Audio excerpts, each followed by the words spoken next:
inna lillahi wa inna ilayhi raaji'uun.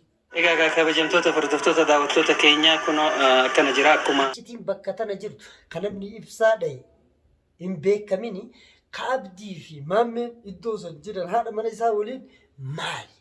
Tuubbee waan kanaa hoo maaltu jira? Jarra kun amma maal irra waliin jiranii maal jechaa jiran? Abdiis tahee Maammeenis ibsaanoo maal keessa jira? Abdii fi Maammeenis maal irra jiranii maal waliin jechaa jiran? Kajuus waliin ilaalla. Akehuma ilmi namaa dhuma ture amanama. Assalamu alaikum warahmatullahi wabarakatuh. Jirra jirtu daawwattoota hordoftoota numaaf miidiyaa shama akkam jirtan hundi keessanuu bakkuma jirtanii nageenya rabbii guddaa isin bira haa jiraatu. Addaan tutturre babbanni addaan tutturre jechuu barbaadeeti. Inshallah isni rabbiitiin har'a walitti deebinee isin jechuu barbaade baga nagaan walitti deebinee dursa isin jechuu barbaada. Itti aansuudhaan numaaf maaliif nurraa badee maal keessa ture kan yaaddoo keessanii fi yaada akka qabdan anis nin amana abdiin qabaa jechuudha. Wanti na bachiisee isinirraa keessattuu badee fi waan baay'eetu jira jechuudha. Waan baay'ee keessoo keenya jiru hedduutu jira. Waan baay'ee keessoo keenya jiru gaa takka lama sadii jee yoon isinii dheellee tanarraa fudhachuu hin taanillee jira. Tanarraa fudhachuu dandeessanillee tarii jiraachuu danda'a jechuudha. Kanaaf maal jechuu barbaadeeti daawwattootaaf hordoftoota numaaf miidiyaa warri fuula numaaf miidiyaa irraan keessattuu nu hordofaa jirtan hundi keessanuu dhugaa dubbachuudhaaf dursa isiniin jaaladhaa. Maal isin jechuu barbaade baga walitti deebine jechuu barbaadeeti. Itti aansuudhaan ammoo golli abbaa keessa jiruuf ifaa kajette sani Oromooni haalli nu qabates haalli nu mudates waan santuutu jira jechuudha. Kanarraan ammaas maal isin jechuu barbaadeeti rakkoolee numaaf akka numaafitti yeroo dheertuuf keessa bu'ee keessa turee haala hunda waliin seenii bu'aa bayii meeqa keessa waliin dabre akkasuma gartee waan silaa namni dhandhamuu hin taane hunda dhandhamee keessa dabre kan gariin warri keessuu isaati yookaan ija keessaati waa hubachuu danda'u hubatu kakaan ammoo osoo hin hubanne ija abaarsaa waan isumarraa dhufte jechaa ture baay'ee keessa dabarre isinis beektu anis beeka jechuu barbaadeeti. Rakkooluma san wal fakkaatu baay'ee keessa turre keessa jira. Kanaaf rakkooleen akkasii gaa qaamni rakkoo san qabu gariin akkitti hubate yeroo san keessatti qaamni rakkoo tana qabu ka rakkoo tana fide ka waan kana hundaa'u godhee keessaas deemaa ture numaaf jechuudhaan hubachaa ture jechuudha. Numaaf akka qaama rakkoo hin taane rakkoo fiduullee yaada hin qabaanne ta'uu asumaaniin warri duraan akka maletti hubatees isin hubachiisuu fedhaa jechuudha. Numaaf jechuun qulqulluudha nuuf malee nutti ka hojjetu osoo hin taane kanuuf yoo danda'ame hanga danda'amutti hojjetu jechuu barbaadeeti. Walumaa galattuu kan akkasitti kana hubattan dhaloota kiyyaa isin hubachiisuu fedha. Itti aansuudhaan numaa fi hubannoo dhabaan warroonni yeroo san keessatti qaama nama rakkuu mujrima nama miidhuu dhaloota ofii nyaatu kan yaadnee fi itti yaaduu malee qaamni akkasitti dhaloota keenyarraa fuula numaaf miidiyaa irraan hubattan hubannoon san dogoggora isiniin jechuu barbaadeeti. Numaaf qaama rakkootii miti. Rakkoon ofiif deemtee itti dhufte rakkoo dhalootaa yeroo itti dhufte akka itti silaa furamu isii malutti haala simmiine keessatti haala simmiine ti furuudhaaf yaaltaa isii san furuun ammoo rakkoo gubbaan rakkoo nutti taate san keessatti warra hubannoo sirritti waa jechuun hin hubatini qaama rakkoodhaa godhee qaama mujjirima namaaf yaanne waan garaagaraa godhee warri na abaares baay'eetu ture baay'eetu jira. Isinis dhiifama isin godheetiin jira garuu hubannoon san hubannoo tokko guraatii namaaf qaama rakkoo osoo hin taane qaama rakkoo san yoo danda'amtiniin fura jee waan meeqa miidhame ittillee miidhame rakkoo hedduu keessa dabree hanga maal isin jechuu barbaadeeti ofii xiyyaafuu na jalatti waa godhame waa hedduu narra ga'ee hunduma dubbachuun asirratti naaf natti hin tolle kanaaf ofirraa akkuma rabbi natti fidetti fudhadhee dhiisee bira dabree isin jechuu barbaadeeti kanaas kan akkasin naa hubadha. Kana qofaa miti har'a waan baay'eetu deemaa jira. Wanni baay'een deemaa jirtu isin na caalaas quba qabduu jeetiin addadhaa jechuudha. Mee waan takka haa walumaan ilaallu isiniin jaa. Maal waliin ilaallaa kan isin jettan yoo ta'es wanni waliin ilaallu waan baay'eetu jiraachuu danda'a. Maali wanni waliin ilaallu baay'een kanumaaf jiru dhugaa dubbachuuf dhiyeenya kana toora intarneetii irra fuula sooshaal miidiyaa kana fuula sooshaal miidiyaa hawaasummaa kana gubbaa bahee hin beeku amma yeroon bahu maaliin harkaa qaamolee numaaf rakkoo itti fidee maal godhee jettanii numaaf abaaraa turtan qaamolee san waan isin itti jirtu yeroon intarneetii banadhu arkee waan cuuf waan dhiisullee walii wallaalee jechuudha. Keessoo keenyaaf nu qabe immoo isin himeetiin jira. Lafaa nu keessa jirru lafa egaa namni jiru waanuma jiru dalagaaf gaa dudubbachaa jirra akkuma jirrutti malee nama du'e gad lama jiru ol lafa akkasiisan keessa jirra. Haa ta'u immoo namoonni wantoonnummaan dhalli teenya sooshaal miidiyaa kanarratti agartu lafa irra jiru tanarraa qabee isin wantoota wal dhiibdee baate malee dhibee gurguddoo kanarra jira jechuudha. Haala jireenyaatiin wal qabii namni walii yaaduu dhiisee wal nyaatuu irratti kafoolleeffate waan baay'ee fokkatuutu jira. Hundumaa rabbi haa qajeelchuu jedha waan jennu hin qabnu ni qajeelchina jennee yoo irratti bobbaanes miidhaa qofa taati akkaataa wal godhaniif akkaataa walii godhaniis hin jiru waan baay'eetu jira. Kana rabbi irratti nu haa gargaaru yoo dandeenye hanga dandeenyu tattaafanna jechuu barbaadeeti. Maaliin arkee haasa qiyyeeddumatti muree kara biroo dabre waanuma dulachi waan keessa isaa jiru qufa'aa jaan. Kanaaf gama san tarkaanfadhe. Amma maal isiniin jechuu barbaade walumaa galattu Abdii Maammee ibsaa rakkoon takka ibsaa irraa natti dhuftee ta ibsaa san ofii xijaa'u irraa dandamachuu taniin dadhabee fi tanamnilleen akka malatti na hubatee akka malatti na qabatee hanga na abaarutti ta deemte rakkoo ibsaa irraa gama kiyya dhufte intala masarat jaan maaloo jaan sanii wal qabatee kara isiin jirtuuf akka isiin jirtullee sanillee hanga ammaa waan beenye qabu erga rakkoo san keessaa xiqqollee taatu haara galfii fudhee harka keessaa fudhadhellee waan baay'ee keessaa sisseene waan baay'eellee tahee isa san ammaas irra deebi'ee dubbachuu hin fedhu maal jechuu barbaadu walumaa galattu wanti narra gahee waan baay'eetu jira waan baay'een tanagaa mee osoo isittiin seenne dura asumaan waa'ee Abdii Maammee ibsaa kanattiin deebi'aa jechuu barbaadeeti. Dubbiin achirraa kaatee hanga ammaan tanaa tanuu dhiiftee miti tanurraa haftellee miti tanuma deemaa jirtu. Ani hanga tokkollee irraa hin achi jejuu keessatti waan baay'ee jira.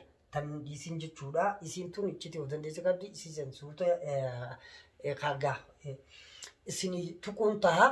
Haa ta'u maal isiniin jechuu barbaadeeti jarri kuniin namaaf gaafa eenyu abdii qabu nama mujrima nama miidhuu malee abdiinis waan takkallee irraa quban qabne masaratii fi waan kanarra dhugumaadhaan ibsaa bira dhaabbachuuf maatii san barbaadu akkas waan dila takka takaase namni halaala jiru egaa waan keessa hubachuu hin dandeenyeef ture jechuudha.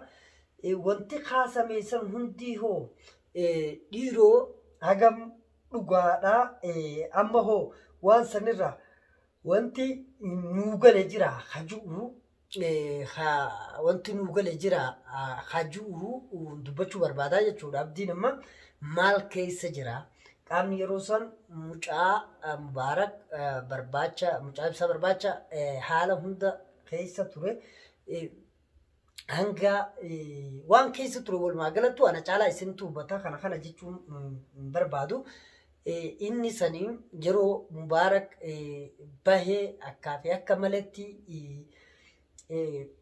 innilleen yeroo inni harka keenyalleedha harka keenyalleedha qaam isin ummanni keessattuu ummanni keenya toora numaaf irraa nu daawwattan warri jaan tokko nu hubachuu diddanii miidhuuf deemu malee hanga lubbuusaa isin gaafannaa ja'amee fi hanga namni waan baay'ee nu jaanitti yeroo adeemamu agarru hubannoo dhabaa nama keenyaa yeroo agarru wantoota silaa baasuu abdiin qabullee itti dhiifnee abdii kanaa ofirraa gad dhiifnee jechuudha. Maaliif nu qaama rakkoof deemu osoo hin taane rakkoo deemaa ofii nutti dhufe waan ta'eef hanga ta'ee immoo waan kana baruu qabna. Innummaan kunuu dhugumaa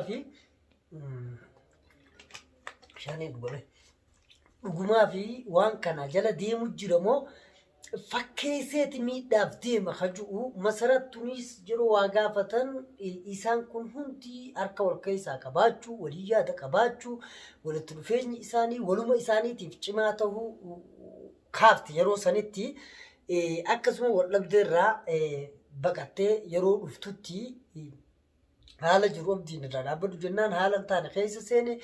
Kanaaf ammoo hariiroo isaan iddoo jirtu iccitii jirtu abdiillee akka baasu jennee yaadne duula bobbaheen baasisiisuullee dadhabnee hanga karaa lubbuutti nu harkaa deemutti yeroo ga'u lubbuu namaa balleessuu irra nu rakkoo duraanuu nutti dhufte malee rakkoon qabnu isaan kana hundaan nurraa fagaadhaa jennee jiraachuu dandeenya. Garuu akka dhalootatti ilmoo fuudhamtee karaa birootti hin deeman ta lubbuu isiidhaa immoo akkan waan taane godhuu irratti nu fuulleessite haala san hunda keessa nu tursiise. Kanaaf waan san hunda keessa seennee haala san turre dhaloonni keenyallee waan kana bal'inaan nu hubachuu hin dandeenye waan baay'ee nu jaani isan eegaa hubannoon isaa ta'u wallaalummaanis asumaan dhiifama jennee bira kutuu barbaannaa jechuu barbaadeeti. Taansuun maal jechuun barbaade qaamni gaafa san haala san hunda keessa ture akka abdii akka maammeetis warri dhaadannoo keessa ture warri waa hunda jechaa ture warri ibsaa waliin dhaabbachuu masaratii fi maal barbaanna jechuudha waan hunda keessa haadha mana ibsaa waliin tattaafachaa ture hoo amma maal keessa jiran maal keessa seenanii jiran qaamoleen tun dhugumatti qaamolee bilisaa taatee yeroo san numaafis dhiibbaa akkasii san godhe moo qaamolee tanaa waa qabaa ammaas rakkoon qaamolee tanaa ni jirti moo hin jirtu hajuu waliin ilaallaa jechuudha. Maaliin harkee viidiyoo takkaan harkee viidiyoo san walumaan dhageeffannaa jechuudha. Mee viidiyoo san haa dhageeffannu. Ibsaan maal janii ibsaan dhaamee jira qaamni dhahe immoo hin beekamne kan bira jiru maammee abdiidha jechuudha. Qaamni ibsaa dhahe kuni akkamitti hin beekamne iccitii waan kana keessa jirtu hoo maali? Kanaas walumaan ilaalla waan jarri kun godhaa jiranii fi itti jiraniis mee viidiyoo tanaan jalqabneeti ilaalla jechuu barbaadeeti. Walumaan haa dhageeffannu waan ibsaan irra jiru jechuudha walumaa galatti.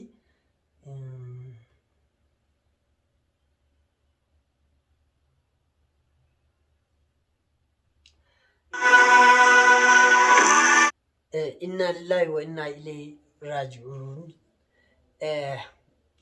Isin na caalaa quba qabdu ni hubattu jeetiin abdadhaa jechuudha. Inshaallah isin rabbiitiin jechuudha. Waan ibsaan keessa jiru na caalaa hubattu na caalaas quba qabdu jeetiin amana. Inshaallah meegaa akka itti dhaamee jiru ulaalaa jirtanii kanarraa noo amma hoo maal keessa jiranii kaju'uus walumaan ilaalla. Ammas mee turtiin teessan nufaan haa turtu jechuudha. waan jira hundarraa waa hubattu mee waan maammeen jechaa jiru waan abdiin jechaa jirus fiidiyoota egaa dubbateenya jiran irratti ilaallaa jechuudha. Kana qofa osoo hin taane iccitiin bakka tana jirtu kan namni ibsaa dhahe hin beekamini ka abdii fi maammeen iddoo san jiran haadha mana isaa waliin maali? Ammaas dabuma kaleessa dalaganii dhoyfatanii kara birootti of naanneessaniitu deemaa jira moo dhugumatti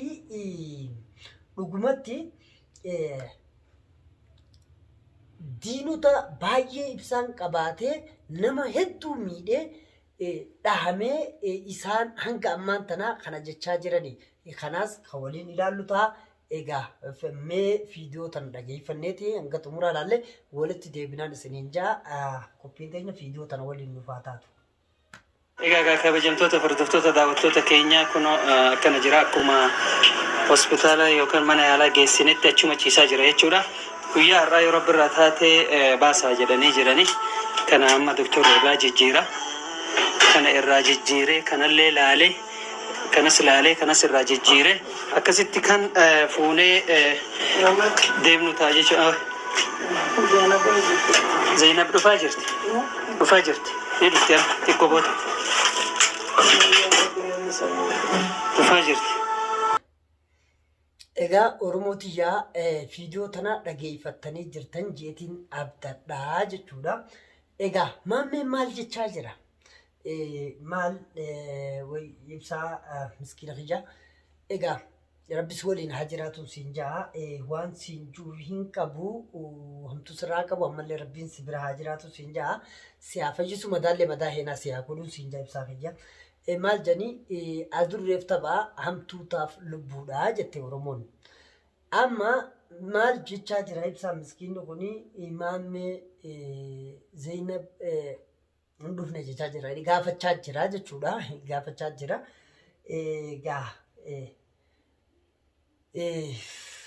Waan jiruuf waan dhiisullee adda wallaaleetiin jira waan kanarratti jechuudha. Egaa maammeen achirraa maal jechuu jira amma baasuu jira amma akkana godhuu jira ja yeroo sanis warra waliin jirurraa tokko jechuudha. Qaama waan kana dhahee iccitiisa duuba jirtu akkamiin beekuu dadhabanii hanga ammaan tanaa jechuudha. Mee ani ofii xiyyaa'u na dhibaa jira jechuu barbaadeeti. Inshaallah ibsaas rabbi bira haa jiraatu. Dubbiin isa jalatti wal guurratte isa fakkaatee jechuudha. Namoonni isa jalatti hidhate namoota waan isaa keessa seenanii yoo jechuun gadi fageenyaan qoratanii baraniin alaa isuma isatti dhiyaatu kana shakkii kana ta'uu shakkii hin godhinaa isiniin jechuu barbaadeeti Oromootiyaa. Kanaaf maammeen waan isaan inni jechaa jiru fiidiyoo tanarraa hubattanii jirtan dhageessanii jirtan jechuu barbaadeeti. Ibsaanoo maal jechaa jira kanuma waliin dhageenye. Kanarraa immoo duubee waan kanaa hoo maaltu jira jirra kun amma maal irra waliin jiranii maal jechaa jiran abdiis ta'ee maammeenis ibsaanoo maal keessa jira abdii fi maammeenis maalirra jiranii maal waliin jechaa jiran kajuus waliin ilaalla.